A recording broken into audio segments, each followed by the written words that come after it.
Behold the Lamb of God who takes away the sins of the world.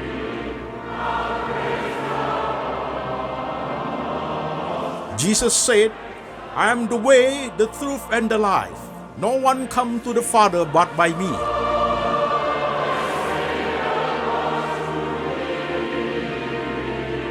For God so loved this world, so he gave his one and the only Son. Whoever believes in him shall not perish, but have eternal life. Shalom, jemaat sekalian. Saya Pendeta Antoni Chang. Salam kepada jemaat yang ada di kota-kota di Indonesia dan jemaat yang ada di kota-kota di luar negeri. Hari ini kita online Sunday Service lewat Lembaga Antoni Chang Ministry Internasional. Tema hari ini adalah peringatan, pengampunan, dan hukuman Tuhan. Integrated parts. Firman Tuhan kita ambil dari 3 bagian. Bagian pertama dari kitab Kejadian pasal 4 ayat 1 sampai 16. Demikian firman Tuhan.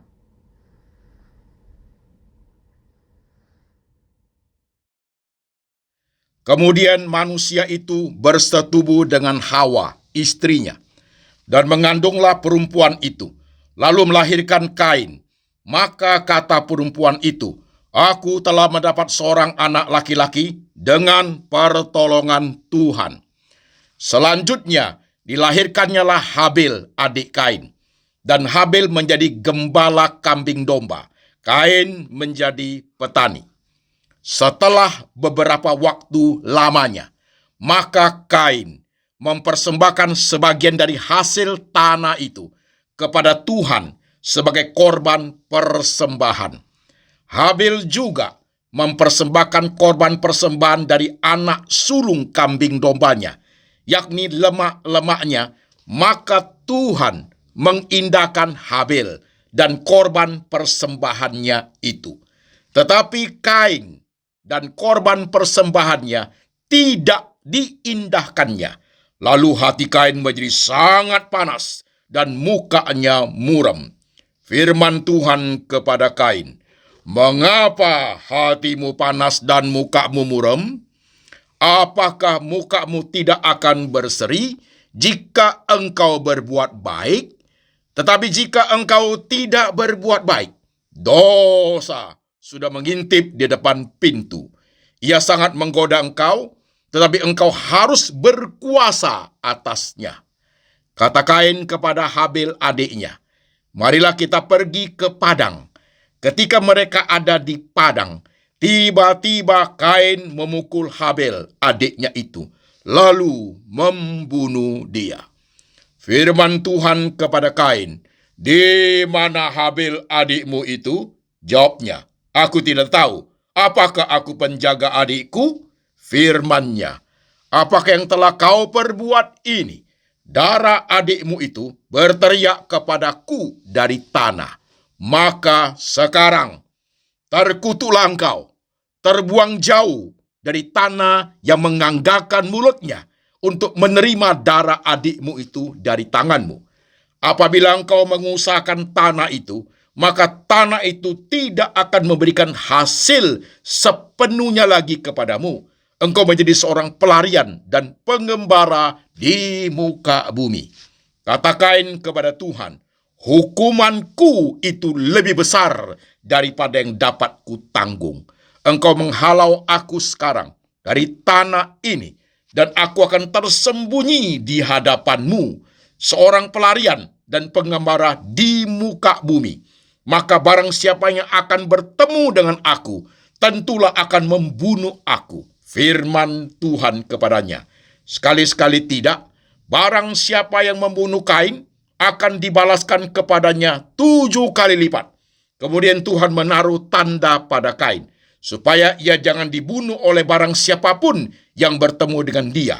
Lalu Kain pergi dari hadapan Tuhan, dan ia menetap di tanah Nod di sebelah timur Eden. Amin.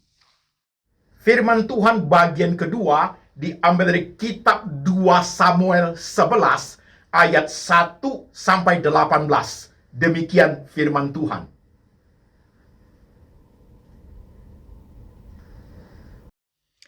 pada pergantian tahun, pada waktu raja-raja biasanya maju berperang. Maka Daud menyuruh Yoab maju beserta orang-orangnya dan seluruh orang Israel. Mereka memusnahkan Bani Amon dan mengepung kota Raba, sedang Daud sendiri tinggal di Yerusalem. Sekali peristiwa pada waktu petang, ketika Daud bangun dari tempat perbaringannya, lalu berjalan-jalan di atas soto istana, tampak kepadanya dari atas soto itu seorang perempuan sedang mandi. Perempuan itu sangat elok rupanya.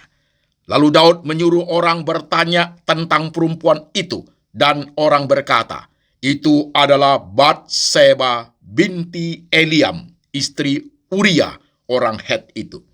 Sesudah itu Daud menyuruh orang mengambil dia. Perempuan itu datang kepadanya, lalu Daud tidur dengan dia. Perempuan itu baru selesai membersihkan diri dari kenajisannya. Kemudian pulanglah perempuan itu ke rumahnya. Lalu mengandunglah perempuan itu dan disuruhnya orang memberitahukannya kepada Daud demikian, aku mengandung. Lalu Daud menyuruh orang kepada Yoab mengatakan, suruhlah Uria orang Het itu datang kepadaku. Maka Yoab menyuruh Uria menghadap Daud. Ketika Uria masuk menghadap dia, bertanyalah Daud tentang keadaan Yoab dan tentara dan keadaan perang. Kemudian berkatalah Daud kepada Uria, pergilah ke rumahmu dan basuhlah kakimu. Ketika Uria keluar dari istana, maka orang menyusul dia dengan membawa hadiah raja. Tetapi Uria membaringkan diri di depan pintu istana bersama-sama hamba tuannya dan tidak pergi ke rumahnya. Diberitahukan kepada Daud demikian, Uria tidak pergi ke rumahnya. Lalu berkatalah Daud kepada Uria, bukankah engkau baru pulang dari perjalanan? Mengapa engkau tidak pergi ke rumahmu? Tetapi Uria berkata kepada Daud, tabut serta orang Israel dan orang Yehuda diam dalam pondok. Juga tuanku Yoab dan hamba-hamba tuanku sendiri berkemah di padang. Masakkan aku pulang ke rumahku untuk makan, minum, dan tidur dengan istriku? Demi hidupmu dan demi nyawamu, aku takkan melakukan hal itu. Kata Daud kepada Uria, tinggallah hari ini di sini, besok aku akan melepas engkau pergi. Jadi Uria tinggal di Yerusalem pada hari itu. Keesokan harinya, Daud memanggil dia untuk makan dan minum dengan dia. Dan Daud membuatnya mabuk. Pada waktu malam, keluarlah Uria untuk berbaring tidur di tempat tidurnya bersama-sama hamba-hamba tuannya. Ia tidak pergi ke rumahnya. Paginya Daud menulis surat kepada Yoab dan mengirimkannya dengan perantaraan Uria. Ditulisnya dalam surat itu demikian, tempatkanlah Uria di barisan depan dalam pertempuran yang paling hebat. Kemudian kamu mengundurkan diri daripadanya, supaya ia terbunuh mati. Pada waktu Yoab mengepung kota Raba, ia menyuruh Uria pergi ke tempat yang diketahuinya ada lawan yang gagah perkasa. Ketika orang-orang kota itu keluar menyerang dan berperang melawan Yoab, maka gugurlah beberapa orang dari tentara, dari anak buah Daud, juga Uria orang Het itu mati. Kemudian Yoab menyuruh orang memberitahukan kepada Daud jalannya pertempuran itu. Amin. Firman Tuhan bagian ketiga diambil dari kitab 2 Samuel 12 ayat 1 sampai 14. Demikian firman Tuhan.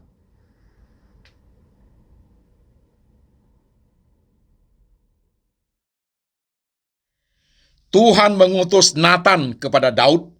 Ia datang kepada Daud dan berkata kepadanya, ada dua orang dalam suatu kota, yang seorang kaya, yang lain miskin. Si kaya mempunyai sangat banyak kambing domba dan lembu sapi. Si miskin tidak mempunyai apa-apa, selain dari seekor anak domba betina yang kecil, yang dibeli dan dipeliharanya. Anak domba itu menjadi besar padanya, bersama-sama dengan anak-anaknya, makan dari suapnya, dan minum dari pialanya, dan tidur di pangkuannya, seperti seorang anak perempuan baginya. Pada suatu waktu, orang kaya itu mendapat tamu, dan ia merasa sayang mengambil seekor dari kambing dombanya atau lembunya untuk memasaknya bagi pengembara yang datang kepadanya itu. Jadi ia mengambil anak domba betina kepunyaan si miskin itu dan memasaknya bagi orang yang datang kepadanya itu. Lalu Daud menjadi sangat marah karena orang itu, dan ia berkata kepada Nathan, "Demi Tuhan yang hidup, orang yang melakukan itu harus dihukum mati, dan anak domba betina itu harus dibayar gantinya 4 kali lipat, karena ia telah melakukan hal itu, dan oleh karena ia tidak kenal belas kasihan." Kemudian berkatalah Nathan kepada Daud, "Engkaulah orang itu. Beginilah firman Tuhan, Allah Israel. Akulah yang mengurapi engkau menjadi raja atas Israel, dan akulah yang melepaskan engkau dari tangan Saul. Telah kuberikan isi rumah tuanmu kepadamu, dan istri-istri tuanmu ke dalam pangkuanmu. Aku telah memberikan kepadamu kaum Israel dan Yehuda, dan seandainya itu belum cukup, tentu kutambahkan lagi ini dan itu kepadamu. Mengapa engkau menghina Tuhan dengan melakukan apa yang jahat di matanya? Uria, orang Het itu, kau biarkan ia ditewaskan dengan pedang. Istrinya kau ambil menjadi istrimu, dan dia sendiri telah kau biarkan dibunuh oleh pedang Bani Amon. Oleh sebab itu, pedang tidak akan menyingkir dari keturunanmu sampai selamanya, karena engkau telah menghina aku dan mengambil istri Uria orang Het itu untuk menjadi istrimu.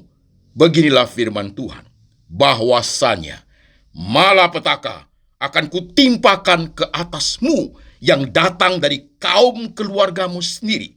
Aku akan mengambil istri-istrimu di depan matamu dan memberikannya kepada orang lain.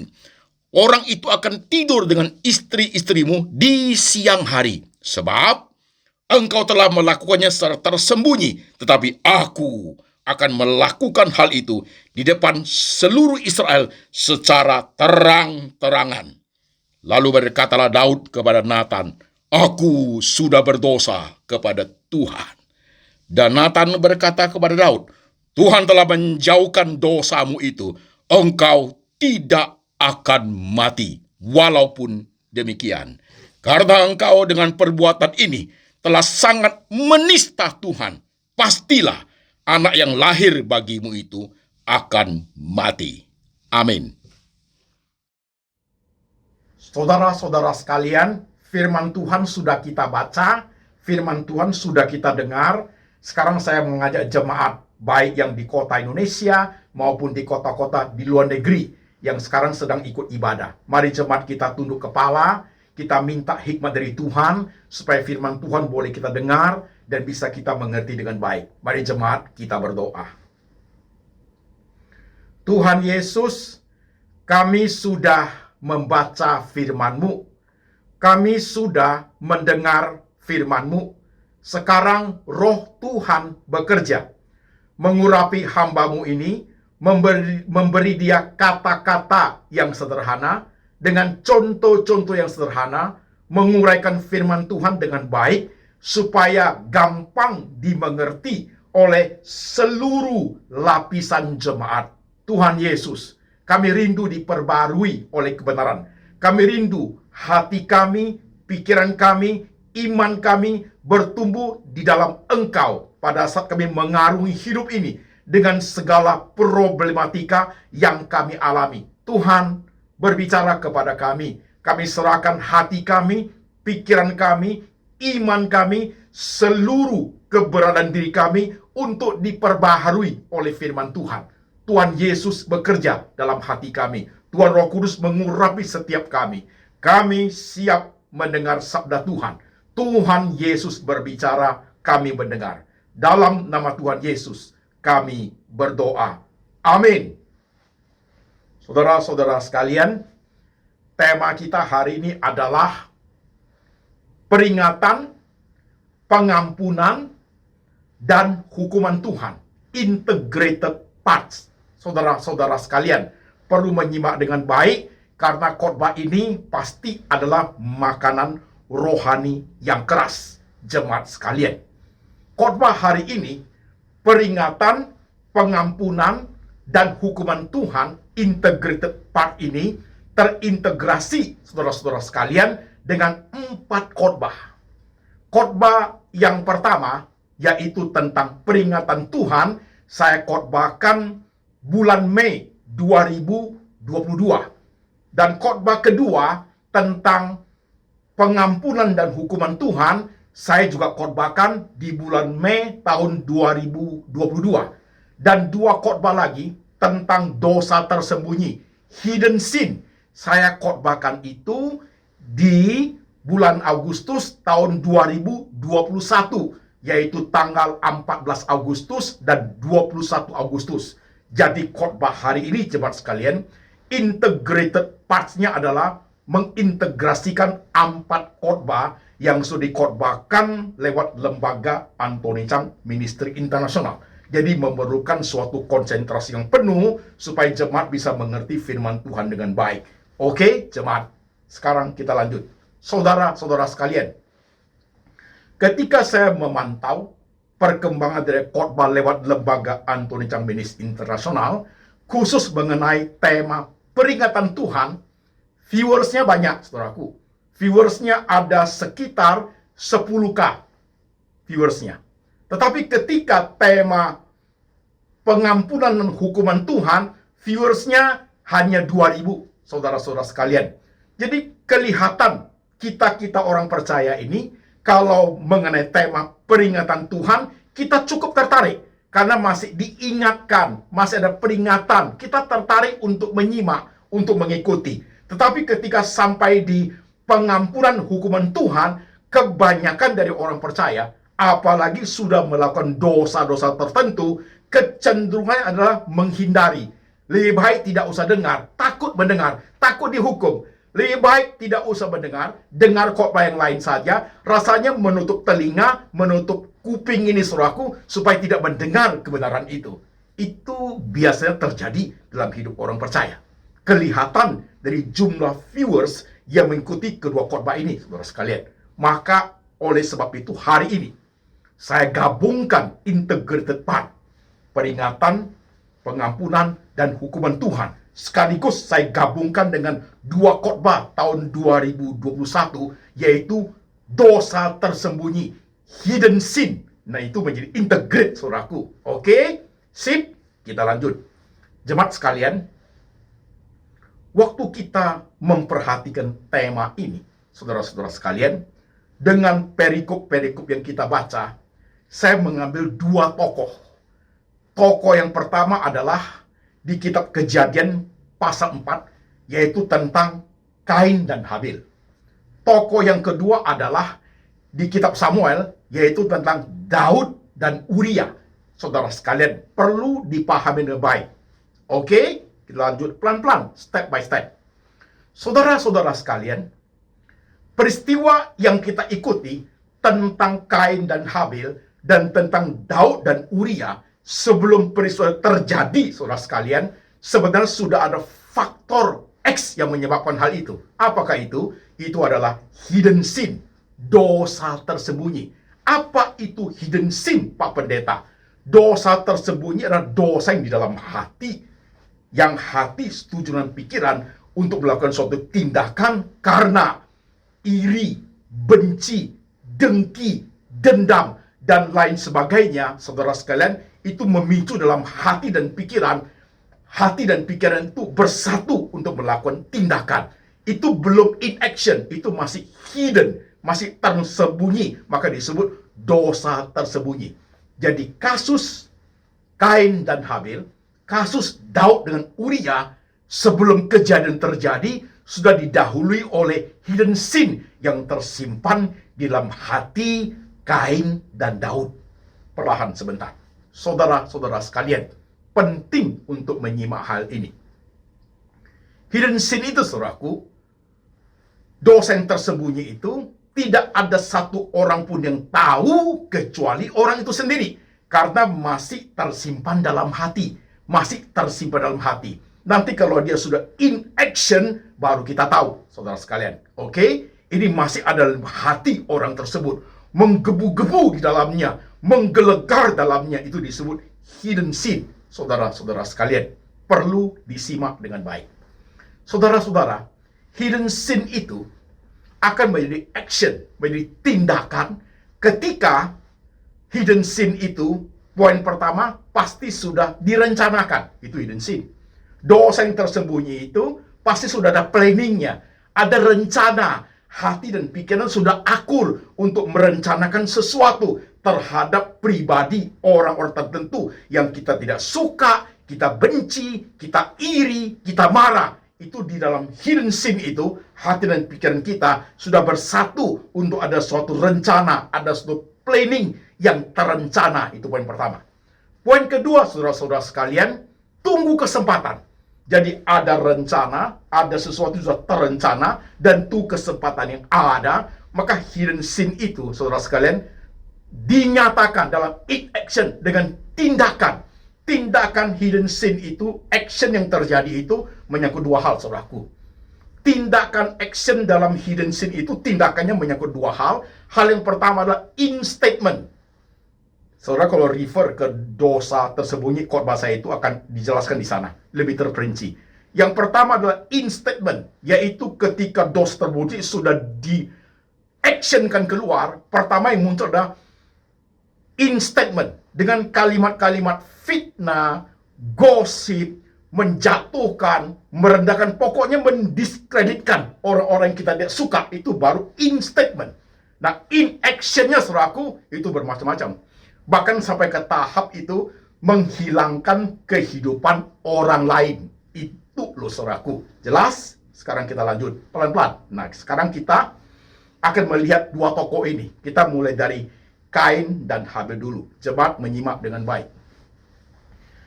Saudara sekalian, masalah Kain dengan Habil di Alkitab Kejadian pasal 4 itu diceritakan. Lahirlah dua anak dari Adam dan Hawa, yaitu Kain dan Habil. Kain itu seorang petani. Habil itu pengembala kambing dan domba. Ketika mereka mempersembahkan persembahan kepada Tuhan, persembahan Kain tidak diperkenan Tuhan. Persembahan Habil diperkenan Tuhan. Marahlah. Marah, geramlah Kain, saudaraku. Nah, itu namanya hidden sin. Dosa tersembunyi itu sudah menggelegar, saudara sekalian. Sudah marah. Sudah emosi dia, saudara sekalian. Nah, itu terjadi, hidden itu sudah muncul. Belum ada yang tahu, saudaraku. Belum ada yang tahu. Kecuali Kain dan Tuhan itu sendiri, saudaraku. Oke? Perhatikan pelan-pelan. Jadi ketika dia sudah marah, sudah dendam, sudah iri, sudah benci, saudara sekalian, karena persembahan adiknya diperkenan Tuhan, lanjut, dia terencana. Planning dia, saudaraku. Rencananya apa? Dia rencananya mau mengambil kehidupan adiknya. Maka dia mencari kesempatan. Kesempatan itu ada. Ketika dia punya kesempatan, mengajak adiknya ke Padang. Dan sampai di Padang, dia lanjutkan rencana yang dia inginkan itu, terjadilah. Sehingga adiknya itu kehilangan hidupnya. Saudara sekalian, itu kasus Kain dan Habil. Kejadian itu. Dan setelah peristiwa terjadi, saudaraku, setelah peristiwa terjadi, stop dulu. Waktu Kain sudah berencana seperti itu, saudara sekalian, peringatan Tuhan datang. Peringatan Tuhan datang. Mengapa wajahmu muram? Kenapa mukamu tidak berseri? Jikalau engkau berbuat baik, tapi jikalau engkau berbuat jahat, dosa sudah mengintip di depan pintu. Engkau harus menguasainya. Saudara perhatikan. Dalam kasus Kain dan Habil, sebelum Habil in action dalam dosa tersembunyi itu, sebelum in action melakukannya, peringatan Tuhan sudah tiba lebih dahulu kepada Kain. Maka Tuhan bertanya, di mana adikmu? Kain jawab apa? Aku tidak tahu. Apakah aku penjaga adikku? Tuhan menjelaskan. darah adikmu berteriak dari tanah kepadaku. Saudara-saudara sekalian, jadi ketika kasus Kain dan Habil, sebelum Kain in action dalam dosa tersembunyinya untuk melakukan tindakan mengambil kehidupan adiknya, peringatan Tuhan sudah tiba lebih dahulu. Peringatan Tuhan sudah tiba lebih dahulu. Hati-hati, dosa sudah mengintip di depan pintu. Kain itu, saudaraku, karena hati dan pikiran sudah menyatu, sudah bertekad bulat, peringatan Tuhan pun dia abaikan. Jemaat sekalian, dia abaikan. Maka dia lanjutkan, terjadi tindakan mengambil kehidupan adiknya. Setelah dia melakukan tindakan itu, peringatan dia abaikan dari Tuhan. Setelah dia melakukannya itu, maka hukuman Tuhan tiba. Hukuman Tuhan tiba. Apa hukuman Tuhan itu? Yang kita baca di kitab Kejadian pasal 4 bunyi demikian. Maka terkutuklah tanah karena engkau, dan engkau tidak pernah akan mendapat hasil sepenuhnya lagi dari tanah ini, dan engkau akan menjadi pelarian di muka bumi. Istilahnya, saudaraku, Kain itu diusir oleh Tuhan dari hadapan Tuhan. Itu hukumannya, saudara-saudara sekalian. Itu hukuman untuk Kain. Suatu kesengsaraan yang amat sengsara, terputus dari sumber kehidupan. Maka dia takut. Dia mengatakan, hukumanku itu terlampau berat, tidak sanggup aku menanggungnya. Dia takut kepada orang lain ketemu dia karena dia sudah lepas dari Tuhan. Tapi Tuhan memberi peringatan, Kain tidak hiraukan. Tuhan memberikan hukuman, Kain bertimbang balik. Tuhan memberikan pengampunan kepada Kain. Ada pengampunan nggak? Ada. Pengampunan dari Tuhan kepada Kain adalah dia tidak diambil hidupnya. Dia diperbolehkan masih hidup dan Tuhan memelihara dia. Itu adalah pengampunan yang Tuhan berikan kepada Kain. Dan saudara perhatikan kasus jalan. Kain sebelum melakukan tindakan in actionnya, hidden sin-nya menjadi in action, peringatan lebih dahulu datang. Dia abaikan. Setelah dia abaikan, maka dia mendapat hukuman dari Tuhan. Setelah dia mendapat hukuman dari Tuhan, masih ada pengampunan untuk Kain. Jadi dia masih boleh hidup. Dia masih boleh hidup, melanjutkan kehidupan dia. Life must go on. Jelas ya? Perihal kasus Kain jelas. Sekarang kita masuk ke kasus Daud dan Uria. Saudara-saudara sekalian, agak berbeda kasus Kain Habil dengan Daud dan Uria. Tapi sama-sama dimulai dengan hidden sin. Alkitab bercerita di kitab Samuel yang kita baca. Suatu hari ketika Yoab dan tentara Israel pergi berperang, Daud tidak ikut berperang. Daud tinggal di Yerusalem, di istananya, saudara sekalian. Jadi Alkitab bercerita, suatu hari petang-petang ketika Daud itu berjalan di atas soto rumahnya, di istananya, saudaraku, dia melihat ada seorang perempuan mandi. Ada seorang perempuan mandi. Saudara-saudara sekalian, saya tidak tahu zaman itu kamar mandinya itu seperti kita zaman sekarang nggak? Tertutup semua sama atapnya tertutup. Saya nggak tahu. Kemungkinan besar pada saat itu kamar mandinya itu open system, yaitu atasnya terbuka. Jadi orang bisa mandi sambil melihat langit, saudara sekalian. Jelas sekali Daud melihat perempuan itu mandi. Kan begitu, saudaraku ya. Nah, saudara perhatikan. Yang namanya mandi pasti tidak pakai pakaian. Tidak pakai pakaian, saudaraku. Kalau orang mandi pakai pakaian lengkap, hanya ada dua kemungkinan. Kemungkinan pertama, orang itu kecebur. Kemungkinan kedua itu adalah orang depresi, orang gila. Saya masih ingat, saudaraku. Waktu dulu saya di rumah sakit jiwa, saudaraku, saya pernah mandi pakai pakaian lengkap, saudaraku. Itu orang gila, saudaraku. Jadi, orang mandi pasti tidak pakai pakaian. Jadi ketika Daud berjalan zaman sekarang, itu soto rumah. Zaman sekarang, ya loteng lah, saudaraku. Ketika Daud berjalan di atas lotengnya di istananya, dia melihat perempuan lagi mandi. Pasti tidak pakai pakaian. Dia lihat, mantap juga. Dia tanya orang dia, siapakah dia? Mereka mengatakan, itu Batseba, istri orang Uria, istri Uria orang Het itu. Saudara sekalian, setelah Daud melihat hal seperti itu, dia suruh orang bawa itu, panggil itu Batseba menghadap dia. Maka terjadilah perselingkuhan antara Daud dengan Batseba. Saudara-saudara sekalian, cerita yang kita baca itu sampai Batseba mengandung, diberitahu kepada Daud. Nah, ketika Daud sudah tahu bahwa Batseba itu mengandung, saudaraku, maka dia menyuruh Yoab untuk memanggil Uria menghadap dia. Di sini hidden sin-nya mulai muncul. Ada suatu keinginan di hati Daud untuk memiliki Batseba dan menyingkirkan Uria. Saudara perhatikan poin ini. Jadi saudara-saudara sekalian, hidden sin sudah ada. Dalam hidden sin itu sudah terencana. Hati Daud, dia mulai cemburu, saudaraku. Mulai marah dia. Dia ingin memiliki milik orang lain. Dia ingin memiliki milik daripada Uria, yaitu istri Uria, saudara sekalian. Maka hidden sin itu mulai muncul, panas hatinya, marah hatinya, karena ada orang yang memiliki Batseba, saudara sekalian. Maka dipanggillah Uria datang. Setelah Uria datang, dia bertanya ini itu, ya basa-basi lah, saudara sekalian. Udah selesai, kemudian Daud itu menyuruh Yoab datang. Dia menulis satu surat kepada Yoab. Daud itu menulis satu surat untuk dikirim ke Yoab, saudara sekalian. Nah, postman-nya siapa? Uria itu sendiri. Luar biasa Daud ini. Luar biasa. Letter of death. Yang dikirim. Korbannya adalah Uria. Postman-nya Uria itu sendiri, saudara sekalian. Pernah kepikirkan?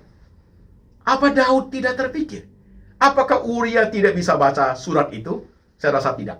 Karena kenapa? Uria sudah mengungkapkan kesetiaan dia. Disuruh pulang, dia tidak mau pulang, saudaraku. Karena tuanku tinggal di kemah, tinggal di padang. Masa akan aku pergi ke rumah, pulang rumah, mandi, dan hidup bersama istriku tenang-tenang? Tidak. Aku akan tinggal di sini bersama tuanku. Untuk membela jiwa tuanku, untuk membela nyawa tuanku. Ini Uria orang setia, saudaraku. Gak mungkin dia akan buka surat Daud. Surat Daud. Daud tahu itu, saudaraku. Maka letter of death. Letter of death-nya Uria. Postman-nya untuk dikirim ke Yoab itu, Uria itu sendiri. Luar biasa nih Daud. Hebat nih orang, saudara sekalian. Hebat ini. Apa isi surat itu? Tempatkan Uria di pertempuran paling berbahaya. Tempatkan Uria di pertempuran yang paling menakutkan. Supaya ia habis di situ. Dia selesai di situ. Dia tidak pulang lagi. Itu isi surat dari Daud kepada Yoab. Dan Yoab melakukan itu, akhirnya Uria, saudaraku, kehilangan kehidupannya. Selesai kan? Nah, saudara sekalian, ini hidden. Jadi ketika hidden sin sudah muncul dalam diri Daud, saudaraku, ingin memiliki istri orang, ingin mengambil, cemburunya muncul, saudaraku, maka dia berencana. Terencana itu. Suruh Yoab lakukan ini itu. Kirim surat terencana, saudaraku. Rencananya apa? Tempatkan di tempat perang yang paling berbahaya. Rencana itu dijalankan, ada kesempatan. Ada kesempatan. Daud dan laskarnya, Yoab, lagi berperang dengan Bani Amon di kota Raba. Kesempatan ini. Kesempatan. Kirimlah itu surat dan selesailah Uria. Jadi hidden sin itu, in action-nya, sudah terencana, ada kesempatan. Jadi, saudara sekalian, selesai itu. Nah, saudara sekarang perhatikan perbedaan Daud dengan Kain dan Habil. Perbedaan Daud, Uria, Kain dan Habil. Kalau Kain, jemaat sekalian, Kain itu sebelum dosa tersebutnya in action mengambil kehidupan adiknya, peringatan Tuhan sudah tiba lebih dahulu. Tapi Daud enggak. Daud beda. Daud itu, saudaraku, hidden sin-nya sudah in action, Urianya sudah selesai, tindakannya sudah selesai dilakukan karena Uria, baru peringatan Tuhan itu datang. Itu loh jemaat sekalian. Beda. Peringatan Tuhan itu lewat Nabi Nathan. Mungkin jemaat akan bertanya, Pak Pendeta, kenapa tidak seperti Kain dan Habel?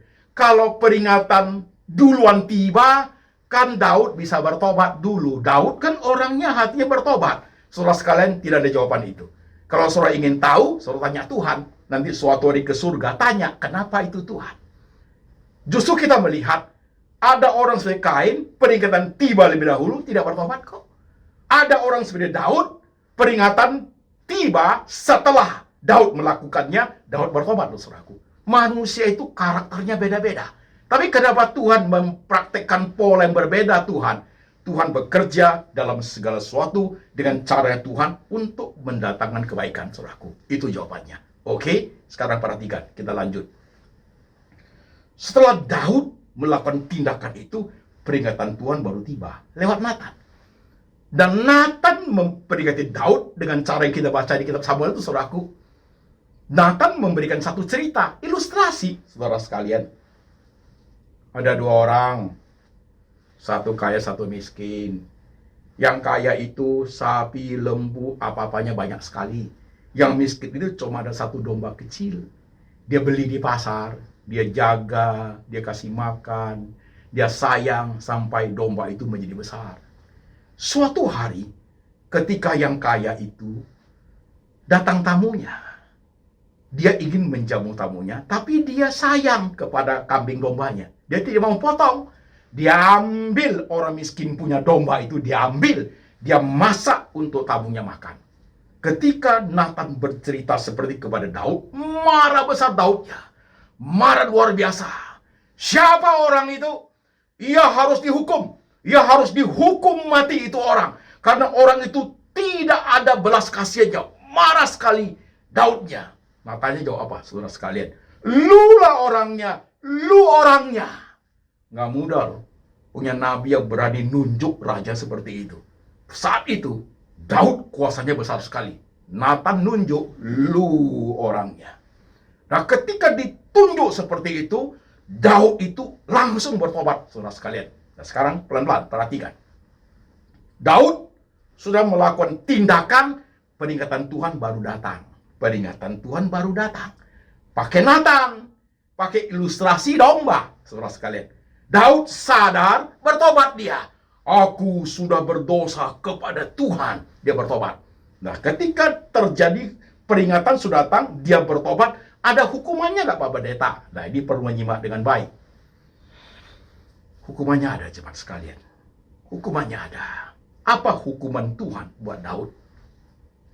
Pertama, pedang tidak akan terhindar dari rumah tanggamu untuk selamanya. Pedang berarti sengketa, perselisihan, pertempuran, segala macam dari rumah tanggamu itu istilah kita pakai istilah pedang, saudaraku. Itu berbahaya, saudara sekalian. Selamanya itu hukuman. Yang kedua, anak yang kamu lahirkan dari Batseba itu pasti mati. Tuhan ngomong begitu, saudaraku, dan benar-benar mati kan? Yang ketiga, karena Daud engkau mengambil istri Uria dan melakukannya dengan tersembunyi, maka Tuhan akan mengambil istri-istrimu diberikan kepada orang lain secara terang-terangan. Kamu main sembunyi, Tuhan secara terang-terangan diperlihatkan kepada semua umat Israel. Itu sangat mempermalukan. Saudara sekalian, berat loh hukuman Daud. Jelas sekali kalau kita perhatikan teliti, hukuman untuk Daud jauh lebih berat daripada Saul. Kenapa, jemaat sekalian? Jemaat akan bertanya, kenapa Pak Pendeta? Dosa ya tetap dosa. Kenapa hukuman lebih berat? Coba perhatikan apa yang dilakukan oleh Daud. Jemaat sekalian, perhatikan teliti. Dosanya double, saudaraku. Sudah mengingini milik orang lain, ingin mengambil istri orang lain, dan juga menghilangkan nyawa suami orang. Saudara sekalian, itu double dosanya. Maka Natan mengatakan, engkau sudah menghina Tuhan. Engkau sudah menista Tuhan. Mengapa engkau melakukan perbuatan yang keji di mata Tuhan? Natan ngomong keras sekali, saudaraku. Engkau sudah menista Tuhan. Maka pedang tidak akan terhindar dari keluargamu selamanya. Itu menakutkan hukuman itu, saudaraku. Yang kedua, saudara teliti, baca ya. Kita tidak sempat untuk korban di sini, kita elaborate. Saudara baca sejarah kehidupan keluarga Daud. Ngeri bukan main. Ngeri, jemaat sekalian. Ngeri bukan main. Karena Tuhan sudah berfirman lewat Natan. Pedang tidak akan menghindar dari keluargamu. Itu hukuman buat Daud.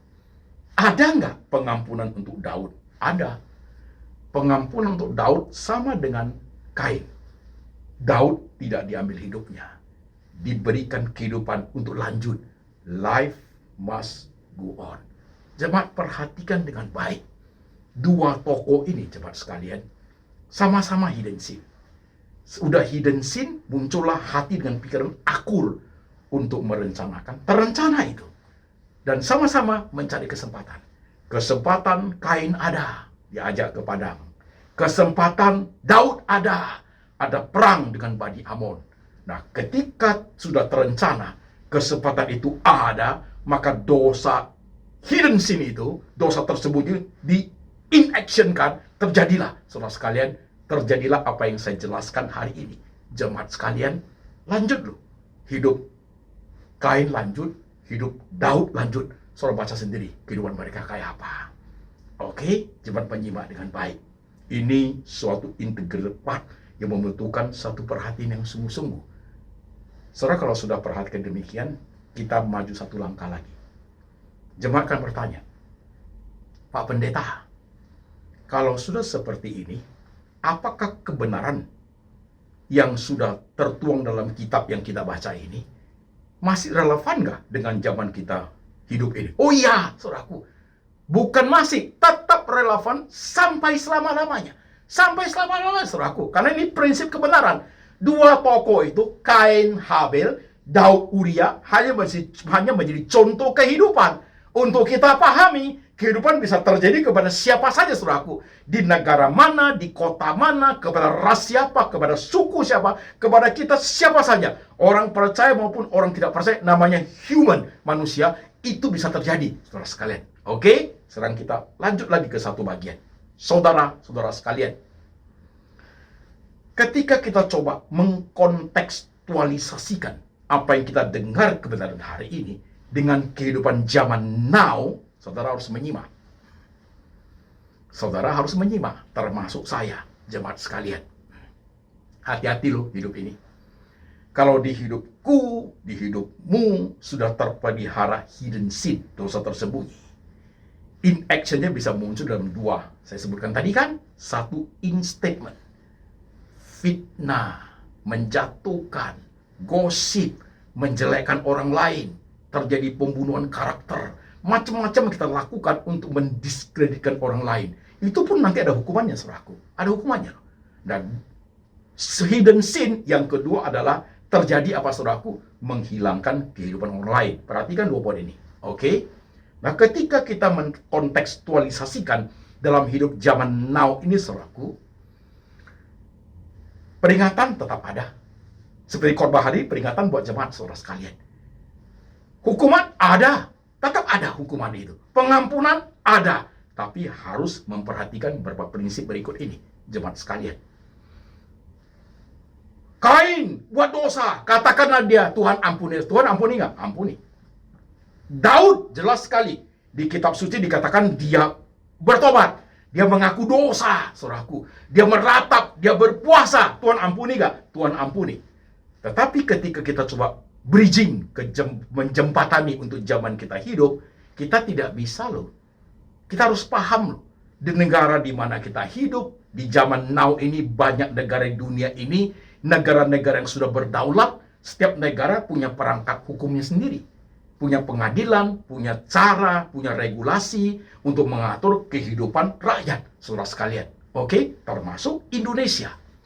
Jadi boleh saja ketika kita sudah terjadi hidden sin, kita lakukan inaction, mungkin hanya lewat statement, gosip menjatuhkan orang, atau lewat mengambil kehidupan orang, saudaraku, kita tertangkap dan diadili di pengadilan di negara di mana kita hidup. Kita tidak bisa loh ngomong kepada pengadilan itu, saya sudah bilang sama Tuhan, saya sudah bertobat, Tuhan sudah ampuni saya, nah kenapa kalian hukum saya? Gak bisa, jemaat sekalian. Tidak bisa. Karena kita hidup di dunia yang zaman now ini, di negara yang sudah tertata dengan baik, negara yang berdaulat, mempunyai peraturan, mempunyai regulasinya sendiri. Sekalipun Tuhan sudah ampuni kita, hukuman tetap jalan, masuk penjara, saudaraku. Masuk penjara. Ini prinsip, saudara sekalian. Ini prinsip. Harus diperhatikan. Kita tidak bisa bilang, Tuhan sudah ampuni saya, kenapa kalian masih hukum saya? Nggak bisa, saudaraku. Tuhan sudah ampuni benar, tapi life must go on. Pengadilan di negara demokrasi hidup memberikan hukuman, masuk penjara, saudaraku. Kalau kita masih dosa hidden sin, actionnya in statement, saudaraku, itu ada pencemaran nama orang, pembunuhan karakter, saudara sekalian, itu juga ada hukumannya. Pengadilan menyatukan itu. Tapi kalau kita punya mengambil kehidupan orang lain, pengadilan juga punya hukumannya, dan pasti hukuman itu jauh lebih berat, saudaraku. Jadi prinsip ini kita pegang. Kebenaran itu kita harus pahami, saudara sekalian. Untuk kontekstualisasi zaman sekarang, udah Tuhan ampuni, sudah, sungguh sudah. Tapi masuk penjara, jemaat sekalian. Masuk penjara sesuai dengan apa yang sudah terencana dalam hidden sin, sesuai dengan in actionnya, kesempatan sudah ada, yang kita lakukan apa, kita harus menanggung akibatnya, konsekuensi yang kita lakukan. Ini penting, saudaraku, ini prinsip. Oleh sebab itu, jemaat sekalian, perhatikan bagaimana kita hidup. Saudara-saudara sekalian, jangan pikir loh, Pak Pendeta, saya tidak sampai mengambil kehidupan orang lain, Pak Pendeta. Saya hanya fitnah aja. Saya hanya kata-kataku nggak baik. Jemaat nyimak dengan baik khotbah hari ini. Itu pun ada hukuman dari Tuhan. Itu pun ada hukuman dari Tuhan. Itu pun ada regulasi di mana kita hidup di negara. Misalnya di Indonesia, tetap ada, saudara sekalian. Jadi tidak lepas seolah kita bebas berbuat apa saja. Tidak bisa, jemaat sekalian. Apalagi yang in action, hidden sin, in action itu yang menghilangkan kehidupan orang lain. Wah, itu regulasi lebih berat. Jadi jemaat harus memperhatikan. Untuk khotbah hari ini, saudara-saudara sekalian, penting untuk kita nyimak. Mungkin kita belum sampai atau tidak akan sampai di tahap mengambil kehidupan orang lain. Tapi berapa banyak cara hidup kita yang in thinking itu, yang hati dan pikiran sudah akur. Ya, kita menjatuhkan orang, kita menggeser jabatan orang, kita menggeser pekerjaan orang, kita mencoba untuk menghasut orang, kita mencoba untuk meruntuhkan martabat orang. Itu taktik, teknik, strategi yang jahat itu terencana lewat apa? Otak dan pikiran, saudara sekalian. Otak dan pikiran. Saya baru dapat WhatsApp dari satu jemaat. Pak Pendeta, saya kerja baik di perusahaan ini. Saya kerja baik. Saya tidak melakukan kesalahan fatal, Pak Pendeta. Tapi atasan saya, dia tidak ingin saya di sini. Dia tidak ingin saya tetap eksis di perusahaan ini. Karena dia melihat menguntungkan. Dia ingin ambil sendiri. Maka dia menggunakan segala cara untuk menghentikan saya. Dia pakai segala cara supaya saya bisa keluar dari perusahaan ini. Supaya saya mengundurkan diri dari perusahaan ini. Nah, itu sudah hidden sin dalam in actionnya dengan segala strategi cara untuk mendiskreditkan, untuk menghilangkan profesi, untuk menghilangkan nafkah kehidupan orang lain. Itu sin, saudaraku. Hati-hati. Tuhan punya mata. Tuhan punya mata untuk melihat. Tuhan punya telinga untuk mendengar.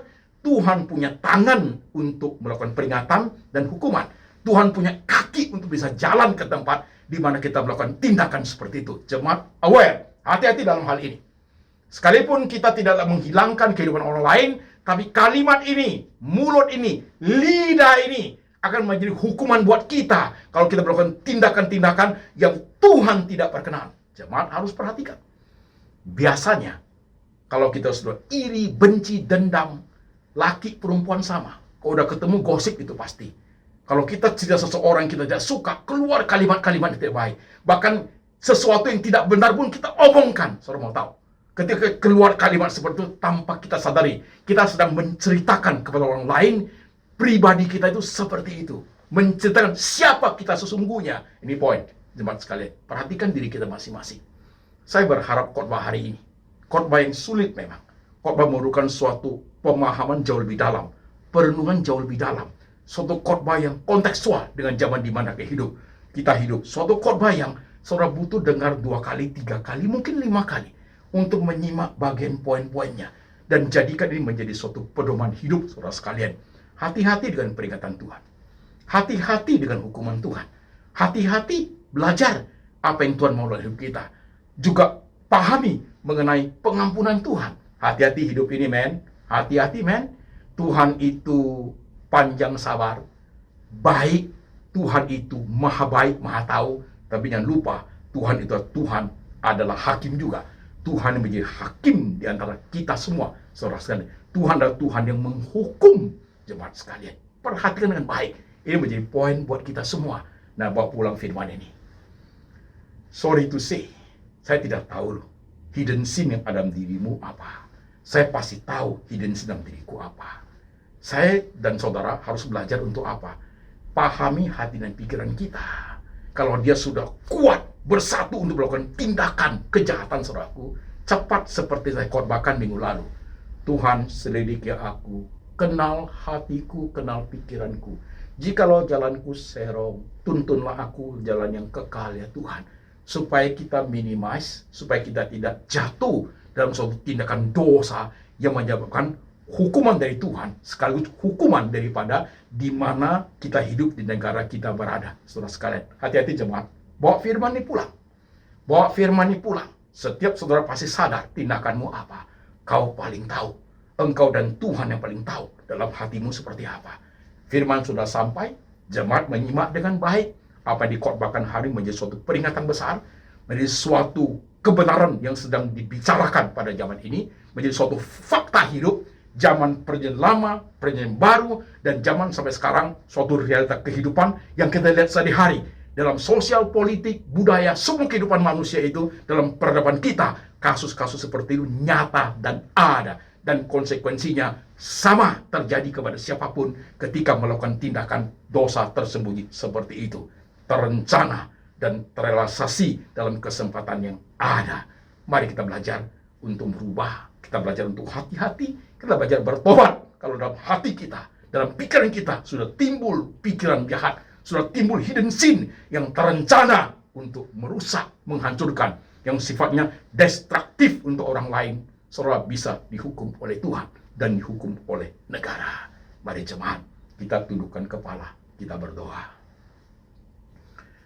Saudara-saudara sekalian, perhatikan hidupmu. Hari ini firman sudah sampai. Engkau yang paling tahu hati dan pikiranmu. Kau tahu bagaimana engkau hidup. Engkau tahu apakah hidden sin itu engkau pelihara ada dalam dirimu. Dan sudah terencana banyak hal. Tunggu tanggal main. Tunggu kesempatan. Hati-hati engkau. Hati-hati juga dengan aku. Kita harus menyimak firman Tuhan hari dengan baik. Semua sudah diutarakan lewat kebenaran hari ini menjadi suatu peringatan untuk setiap kita. Baik kita yang masih muda, remaja, pemuda, sebaya, dan kita orang tua. Maupun kita yang hidup di berbagai kalangan, berbagai status.